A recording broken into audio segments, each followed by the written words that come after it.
En ce moment même, des centaines de radios émettent en même temps des signaux audio complètement différents. Alors pourquoi est-ce qu'ils ne se mélangent pas?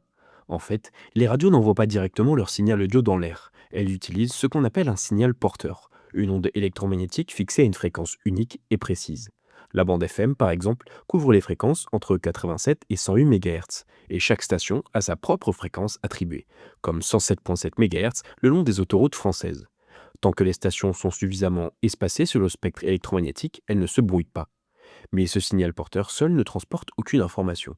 Pour y encoder du son, on va le moduler, c'est-à-dire modifier légèrement l'une de ses propriétés en suivant le signal audio. C'est possible parce que le signal porteur oscille des milliers, voire des millions de fois plus vite que le son. Il peut donc suivre toutes les variations audio sans problème. Il existe deux façons de le faire. En AM, on fait varier l'amplitude du signal porteur. C'est simple à mettre en œuvre et les fréquences AM de plus petite longueur d'onde se propagent très loin dans l'atmosphère. On peut donc capter une station à des centaines, voire des milliers de kilomètres. Mais ce signal modulé en amplitude est sensible aux perturbations de l'atmosphère et est souvent de moins bonne qualité. En FM, on fait varier la fréquence du signal porteur autour de sa valeur centrale. Quand le son est fort, la fréquence augmente légèrement. Quand il est faible, elle redescend. Ces variations restent très petites, moins de 0,1% de la fréquence du signal porteur.